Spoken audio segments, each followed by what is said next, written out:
El estrés ambiental, que existen amplios factores que son los causantes del estrés, como aglomeración, el ambiente urbano, ruido, temperaturas extremas, entre otros, afectando de forma negativa en la salud y el bienestar físico. Se divide en dos tipos. El estrés orgánico, que es la respuesta no específica del cuerpo a la acción del ambiente. Los factores ambientales, como productos tóxicos o temperaturas extremas, producen estrés. La bioquímica del cuerpo responde de igual forma a los productores de estrés sin importar si es agradable o no, como son los besos, hormonas, drogas, un partido de béisbol, entre otros. Tienen como objetivo enfrentar estas situaciones de estrés con tres distintas etapas. El síndrome de adaptación general o GAS comienza con, número 1, la reacción de alarma del sistema nervioso autónomo, donde hay un aumento en la secreción de adrenalina, ritmo cardíaco, presión arterial y conductancia de la piel, de cierto modo una preparación para el ataque. En el punto número 2, donde está la resistencia o adaptación, hay respuestas fisiológicas que en ocasiones son opuestas a la etapa de reacción de alarma. En el número 3, que es el agotamiento, que es cuando sobreviene el productor de estrés, es muy fuerte y aparte es de bastante duración, o si hay un fracaso en los esfuerzos por resistirlo. Se dice que se encuentra la homeostasis cuando se puede seguir trabajando a pesar de los factores externos estresantes, y se logra con reacciones fisiológicas, que por una parte están las sintotáxicas, que entran en función cuando el agente externo no es tan agresivo, se relajan los tejidos y permite una tolerancia o coexistencia con el agente externo. Por otra parte, las reacciones catatóxicas, que son cuando el elemento agresor es una amenaza y los patógenos son atacados por agentes químicos, enzimas destructoras que aceleran su descomposición metabólica. Intervienen mensajeros químicos como corticosteroides y estímulos nerviosos. El estrés psicológico, que ocurre cuando un evento es amenazante o excede su capacidad para enfrentarla. Si una situación neutra es percibida como amenaza, igual producirá estrés psicológico. La evaluación cognitiva, que es el cómo se evalúa la situación estresante, no es algo pasivo, sino un proceso psicológico activo donde se asimila y juzgan los elementos, y consta de 5 elementos.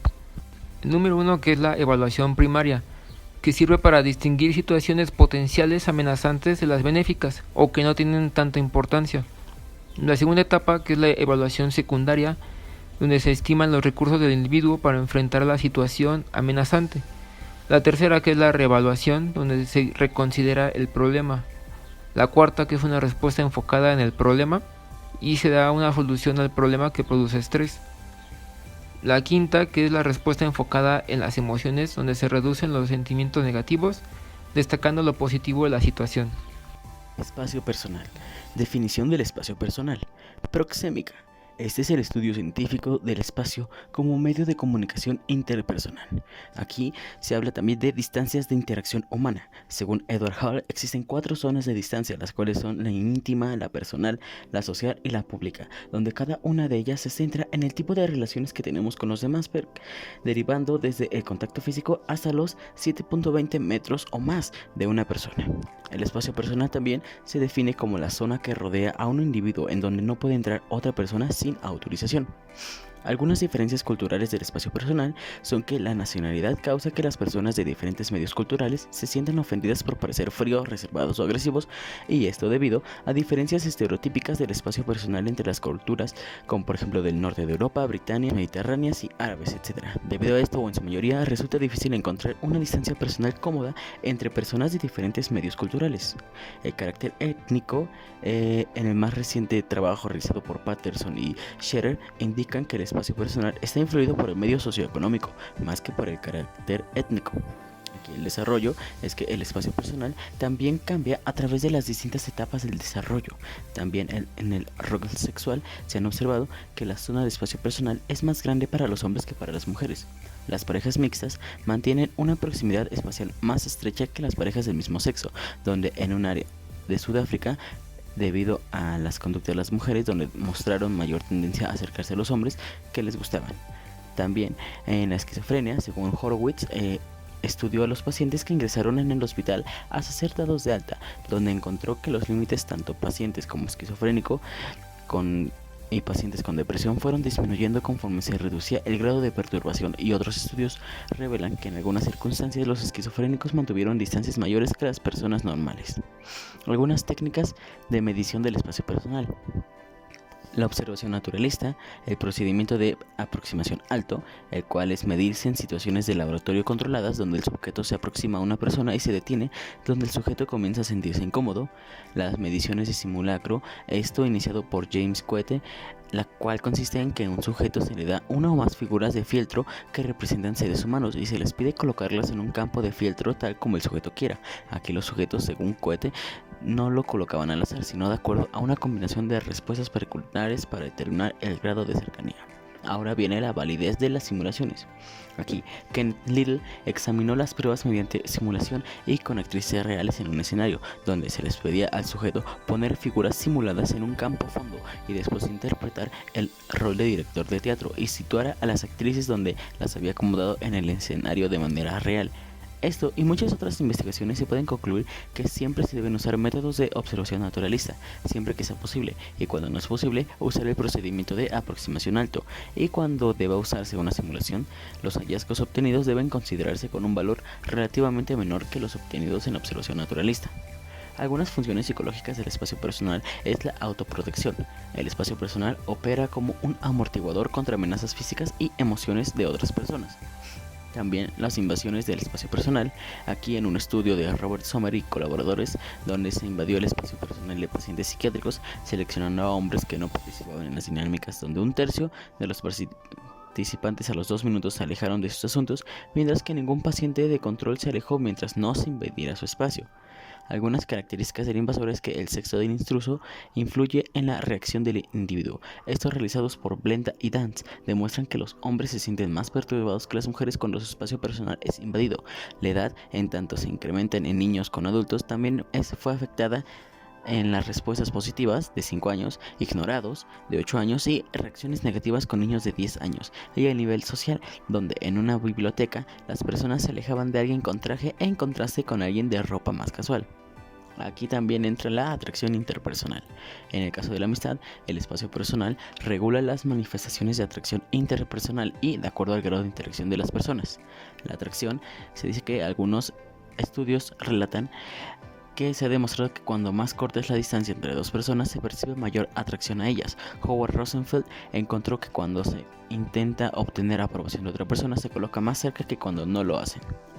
También existe la aversión, que según James Quaid encontró que los sujetos con actitudes discriminatorias hacia algunas personas interpusieron distancias más grandes. La afinidad, se encontró que los miembros cuyas personalidades eran afines se colocaban más cerca uno de otro que los que no tenían semejanza en su personalidad. Los estigmas, se encontró que las personas mantienen distancias más grandes cuando interactúan con individuos que padecen enfermedades mentales o les falta un miembro, gente obesa o drogadictos. Perspectivas teóricas del espacio personal. El espacio personal como medio de la comunicación. Cuando el espacio personal es considerado como instrumento de la comunicación, se está incluyendo el uso de las señales como la comunicación no verbal. Resulta de interés que aunque el espacio personal es un aspecto importante en la comunicación humana, gran parte de la información es captada de manera inconsciente. Modelo del estrés del espacio personal. Aquí se señalan los límites del espacio personal. Protege al individuo contra potenciales productores del estrés relacionados con la proximidad de otras personas, como la agresión, señales visuales, olores o temperatura. Algunas aplicaciones en la planeación ambiental, como la arquitectura y el espacio personal. Mientras más encerrado es un lugar, mayor espacio personal desean sus ocupantes. Espacios sociópatas.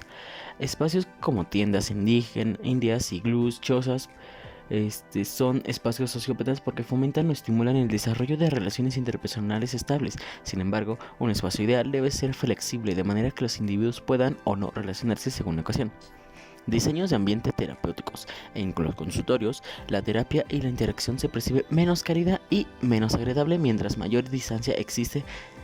Y en los diseños ambientales educativos, como los salones para seminarios, es donde los estudiantes sentados al frente del instructor participaban con mayor frecuencia en contraste a los que estaban a las orillas o adyacentes al instructor. Y finalmente terminamos con los salones de clase. En las escuelas primarias, los niños de primeras filas entendían mejor al profesor y era mayor su participación que los que estaban a los alrededores. Diálogos juveniles. En el 75 aniversario de la ONU se convocó una conversación entre sectores para construir un mundo mejor. donde se tiene como proyecto que para 2045, cuando la ONU cumpla 100 años, se logre tener el mundo que en 2020 se propusieron.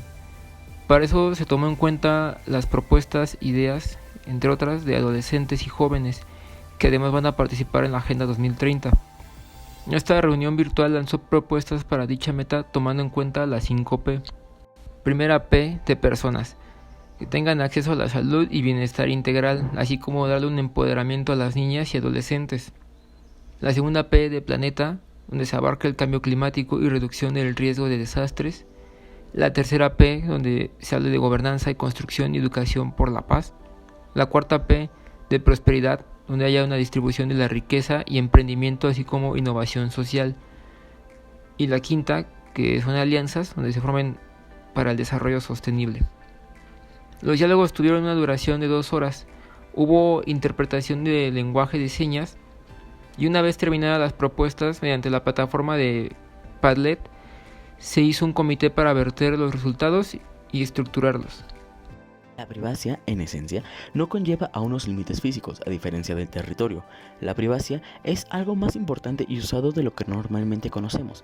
Es ese punto de tranquilidad entre los individuos. La privacia tiene varios significados usados en distintos contextos. En el primero, según Marshall, tiene 3 tendencias identificadas principalmente: la soledad, el deseo de estar a solas; reclusión, deseo de vivir fuera de la vista y del ruido de los vecinos y del tránsito; e intimidad, implica aislarse de los demás como familia o de una persona en especial. También le derivan algunos conceptos como el anonimato. Este implica evitar que otros conozcan todo de uno. La reserva, el deseo a no descubrir mucho acerca de uno, especialmente ante personas a quienes no conocemos bien. Y el retraimiento, preferencia por no involucrarse con los vecinos de manera que las visitas inesperadas causan molestias. La noción de la privacia también varía en la edad de los niños, ya que en una edad de 7 años el niño lo entiende según su capacidad para controlar el uso de sus posesiones por parte de otros, contrastando con una edad menor donde se entiende que es la posesión de objetos personales como los juguetes. De manera legal, la privacia se puede entender de varias maneras. El derecho consuetudinario protege a los individuos contra intromisiones injustificables en su reclusión y asuntos personales, así como el despojo del control personal sobre la divulgación. También que el individuo tiene derecho a la soledad y a un estado de reserva que lo preserva de ser forzado a revelar aspectos personales. Y también, como podemos ver, una segunda categoría que nos explica qué es el control de información personal, considerado como la habilidad para conceder el acceso de sus sentimientos personales mediante la relación con otras personas. Aquí, según Irving Altman, una definición básica de la privacidad es que es el control selectivo del acceso a uno mismo o a un grupo al que uno pertenece. También podemos ver que algunas funciones psicológicas de la privacidad es su interacción social, regulado según la interacción entre una persona o grupo y el mundo social. También está el manejo de información. Esto consiste en regular la divulgación de información personal, equilibrando las distintas exigencias a cada uno, como lo sería en una entrevista de trabajo o con los amigos o en un experimento o en algún proyecto con personas de los que tenemos mucha o poca cosas o cuestiones en común. También sigue la conservación del orden del grupo. Aquí la privacidad ayuda a convivir con una persona difícil en forma semejante, donde se permite al individuo liberar las emociones derivadas de las tensiones cotidianas de la vida. También ayuda a mantener diferentes estatus sociales para lograr un efecto de funcionamiento del grupo, haciendo categorías o jerarquizaciones como vemos en el mundo laboral o incluso en las escuelas o con los soldados. También existe la identidad personal. Según Altman, explica que la autoidentidad es, además de ayudar a regular la interacción social, sirve junto con la privacidad para establecer un sentido de identidad personal que solo se logra después de haber aprendido a definir sus límites y limitaciones personales. También la autoevaluación, como explica Altman, depende de la capacidad que se tenga para evaluar a sí mismo por medio de la comparación con otras personas, identificando sus puntos fuertes, sus puntos débiles y su valor como persona. Aquí, la autonomía personal es una función principal de la privacidad, ya que consiste en ayudar al individuo a desarrollar y mantener un sentido de autonomía personal, como lo menciona Westin. La autonomía incluye los sentimientos de independencia y liberación de la manipulación ajena. La desindividuación, algunos autores como Bersley y Gross mencionan que las invasiones a la privacidad destruyen el sentimiento de autonomía personal, provocando la incapacidad para controlar su integración con el mundo. Esto es un efecto negativo en la invasión de privacidad, ya que nos conlleva a la desindividuación, el cual es un estado caracterizado por la pérdida de identidad personal y sensación de estar en un grupo anónimo. Algunas perspectivas teóricas de la privacidad nos refieren a que la dialéctica, según Altman, es la apertura y el cierre del acceso que funcionan en forma unificada y sistemática. El modelo dialéctico considera a la privacidad donde a veces implica aislarse de las personas y el contacto social de ellas, así dar un nivel deseado de contacto con otros. También en este sistema existe la regulación de límites, donde el individuo o grupos usan estas mismas barreras interpersonales para regular el acceso de otras personas, pero para esto existen algunos procesos de la regulación, como lo sería la optimización. Aquí, dice Altman, demasiado o muy poca resultan insatisfactorias. Aquí se intenta tener un equilibrio entre el contacto deseado y el contacto real, donde dependerá de lo que el individuo desee en ese instante. También algunos mecanismos múltiples sería la conducta verbal, el lenguaje corporal y la conducta ambiental, que es lo que emplea el individuo para tener un nivel óptimo en la privacidad personal. La privacidad como objeto de diseño nos menciona que la arquitectura es un factor importante para la implementación de esta misma. Según el físico John Arquea, nos propone un modelo donde explica que el ambiente físico afecta a la privacidad mediante la regulación del grado del acceso visual y su exposición. Esto implica la limitación de la exposición para evitar invasores no deseados, y el acceso y la exposición controlan la distribución de información social de la que depende la conducta interpersonal. Privacidad ocupacional. Sunstorm, Borb y Camp nos hablan de la privacidad en los ambientes de trabajo, ya que estudiaron la asociación entre características físicas del ámbito laboral y lo experimentado en los trabajadores, donde según los empleados de Tennessee, donde prefieren divisiones que los separen de otras áreas de trabajo como puertas, y de manera similar en las oficinas de hospitales, donde consideran que las salas grandes con muchas personas proporcionan poca privacidad. Privacidad residencial. Hartman y Betak recomiendan que los diseñadores prueben estrategias para la privacidad como unidades con áreas exteriores privadas para cada unidad, donde se instruye a cada familia a obtener un espacio abierto privado. También la privacidad en instituciones, como señalan Holahan y Slakew, que la falta de privacidad en una institución de terapia puede afectar negativamente la armonía entre consejero y cliente. Aquí estudios demuestran que las habitaciones privadas pueden aumentar el rango y la diversidad de conductas en un hospital. La territorialidad. Aquí algunos la han definido como la actitud de personalizar y defender contra invasores un área geográfica determinada. También se contempla como el uso y la defensa de un área espacial por parte de una persona o grupo que la consideran suya exclusivamente. Altman observa que se especifican como lugares o áreas e insisten en la posición del lugar o como una jurisdicción del individuo o grupo.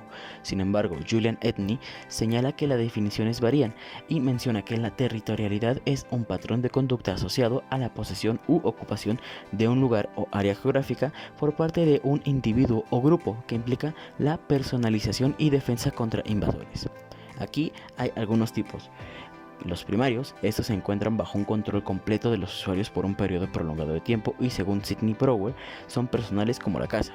Secundarios, su posición no es permanente ni exclusiva, son menos importantes como clubes sociales y bares del vecindario. Y públicos, están abiertos a la ocupación pública de manera temporal, como los parques o transportes colectivos. Métodos de investigación para el estudio de la territorialidad.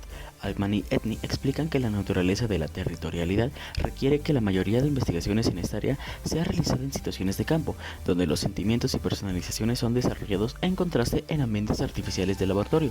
La mayoría de los estudios de campo sobre la territorialidad están basados en la observación naturalista, y algunos estudios han empleado mediciones no intrusivas, como el marcado en los espacios de personas para delimitar su territorio.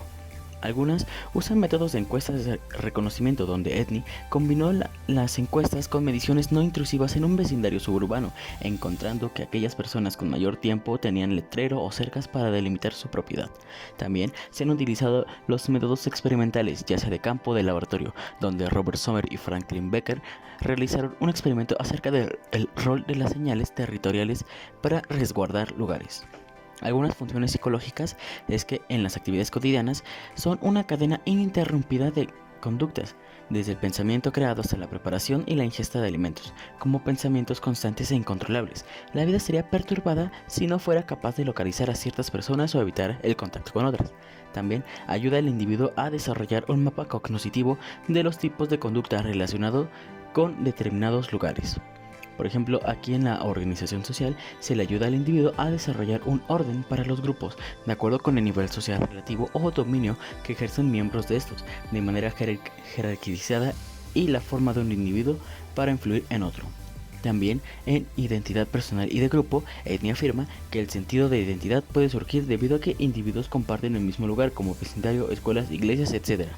Algunas perspectivas teóricas de la personalidad son las teorías sociobiológicas, que proponen que la conducta humana puede explicarse en función de la herencia biológica, donde los humanos toman de su pasado evolutivo. Aquí también está el imperativo territorial, donde se propone que la territorialidad y la agresión interpersonal tienen su origen en la historia de la evolución del hombre, donde ésta es instintiva y está genéticamente dispuesto a reclamar y defender su territorio. Aquí la territorialidad en animales se encuentra el control de población, seguridad y conservación de jerarquías de dominios. Esto es un ecosistema autorregulado, donde los individuos más dominantes superan a otros en la lucha por obtener espacio, comida y parejas, regulando la reproducción del grupo y reduce la competencia innecesaria por los recursos. Lorenz definió la territorialidad como la defensa de un área determinada de manera esencial en los humanos, así como animales, manifestando conductas defensivas y agresivas como advertencias verbales o amenazas ante invasores. Aquí otra teoría sería la teoría sociocultural, donde nos plantea que la territorialidad y la cultura se contemplan como función del aprendizaje social y cultural, donde sugiere que aunque la biología y el instinto pueden entenderse solo dentro del contexto animal, la conducta del hombre se entiende en la compleja organización social y diversidad cultural. También algunas diversas formas de defensa son que se observa que cuando hay un mayor número de demanda de espacio, las señales personales son más efectivas que las impersonales para reservar un espacio. El individuo emplea señales espaciales de manera estratégica para marcar la propiedad territorial y prevenirse contra una invasión. La territorialidad como forma de control es cuando Edney sugiere que el contexto humano, el concepto de control es más amplio que el de dominio, donde una persona que posee un territorio obtiene tres aspectos: prioridad a un espacio espacial, elección de actividades en el área y la capacidad de resistir control de otras personas en esa área, una forma de control social que concuerda con los modelos de Altman. Esto se hace evidente con los roles sociales. También tenemos la territorialidad residencial. Aquí, según una investigación por Oscar Newman en Nueva York, relacionó el nivel de crimen con la mala definición de límites territoriales, donde no se especificaban los territorios secundarios y se convertían en públicos, donde cualquiera podía entrar.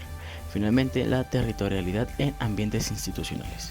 Aquí el conocimiento de que el control sobre el territorio ayuda a los individuos a desarrollar un sentido de identidad personal y facilita. Edney consideraba que si los niños tenían acceso a territorios individuales, aprenderían mejor que otros en un espacio abierto.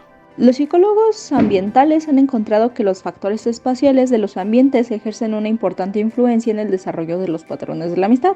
Por ejemplo, el hecho de vivir cerca de otra persona o compartir servicios comunes como la lavandería, el estacionamiento, los cuales, proporcionan la base inicial para el desarrollo de una amistad. Aunque cabe mencionar que también son importantes otros factores como la afinidad de actitudes e intereses, fomentando fuertes lazos de solidaridad y constituyendo un importante elemento del sentido de identidad social del individuo.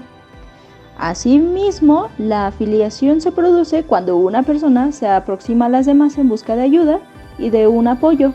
Lo que realmente busca entonces es compartir sus problemas, pero sin intentar atribuírselos a los demás.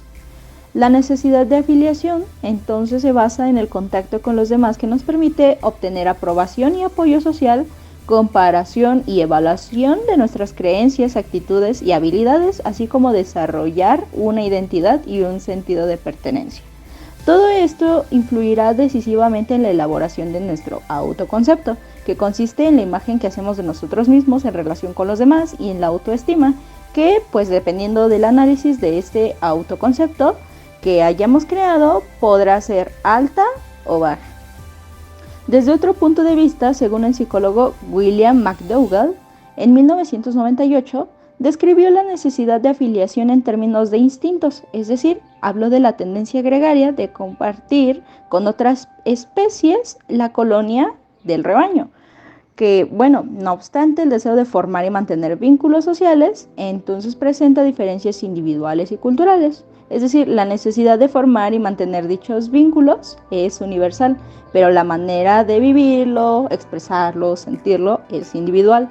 Se cree que esta necesidad era por cuestión de supervivencia de la especie, ya que esto aporta, por ejemplo, protección con respecto a los bebés y niños, además de cuidado, defensa, competición de fuentes limitadas. Desde un punto, quien más consigue, más gana, y cuantos más mejor. Lo que da la hipótesis de necesidad de afiliación, que el ser humano tiende a mantener al menos una mínima cantidad de relaciones interpersonales positivas y significativas.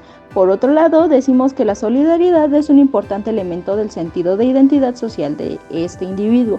La solidaridad, entonces, es una palabra de unión. Es la señal inequívoca de que todos los hombres de cualquier condición se dan cuenta de que no están solos y de que no pueden vivir solos, porque el hombre, como es social por naturaleza, no puede prescindir de sus iguales, no puede alejarse de las personas e intentar desarrollar sus capacidades de manera independiente. La solidaridad es uno de los valores humanos por excelencia del que se espera cuando otro significativo requiere de nuestros buenos sentimientos para salir adelante. Esto, en términos de la solidaridad, se define como la colaboración mutua entre personas, como aquel sentimiento que mantiene a las personas unidas en todo momento, sobre todo cuando se viven experiencias difíciles de las que no nos resulta fácil salir.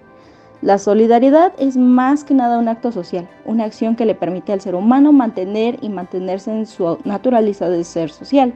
Debido a lo anterior, es que resulta fundamental fomentar y desarrollar la solidaridad en todas sus aristas, tanto urbana como rural, ya que no solo será necesario llevar a cabo las acciones de las que se requerirá en momentos de guerra o desastres naturales, sino que será fundamental de aplicar cuando alguno de nuestros seres queridos, ya sean amigos, familiares, tengan algún problema en el que nuestra ayuda o compañía sean un aporte para mejorar en cierto modo la situación.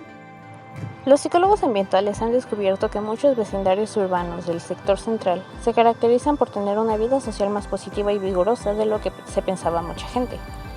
La vida social de los vecindarios urbanos de clase trabajadora se basa primordialmente en los lazos de parentesco. Una investigación realizada en el West End de Boston reveló la importancia del rol que se desempeña la sociedad en grupos coetáneos, por lo general familiares de la misma edad y sexo. En el East End, en Londres, la investigación descubrió que era esencial el rol de las relaciones de parentesco horizontalmente estructuradas alrededor de las relaciones madre-hija de 3 generaciones.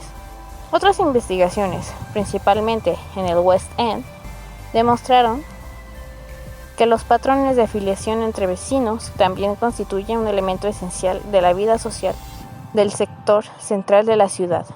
También se constituyen en el elemento esencial de la vida social del sector central, y es que uno de los motivos por lo que los sociólogos no lograron apreciar un principio de la amplitud y la profundidad de estas relaciones sociales en el ambiente urbano de clase trabajadora, la vida social consiste principalmente en relaciones casuales entre personas que se conocen por accidente, pero en forma predecible en lugares públicos exteriores. Las características físicas de los sectores centrales de la ciudad que estimulan su carácter social incluyen casas, departamentos y edificios pequeños. Esta amalgama de ámbitos residenciales y comerciales y calles estrechas. Estos hallazgos hacen necesario distinguir entre barrio bajo físico, un área que muestra un deterioro físico, y un barrio bajo social, un área donde se ha debilitado el nivel sociopsicológico. La diversidad de la vida social urbana requiere numerosas técnicas de investigación variadas y flexibles, como lo son la observación naturista, las encuestas y la observación del participante. La función principal de las redes sociales basadas en relaciones de los habitantes de los vecindarios urbanos consiste en conservar la organización y el control social. Los observadores participantes han descubierto que los vecindarios del centro de las ciudades pueden tener un alto grado de organización social interna, incluso una jerarquía de estatus bien definida. normas de conducta personal y tradiciones culturales estables. Sin embargo, el orden social de dichos vecindarios es inestable debido al desplazamiento social, los cambios y en el uso de los predios y el subempleo. Otra función sociopsicológica de las redes sociales de vecindario es la de aportar las bases para que el individuo desarrolle un sentido de identidad personal. El grupo de coetáneos proporciona a un individuo la oportunidad de expresar su personalidad, carácter único y desarrollar sentido de la identidad separada, distinta a la del grupo.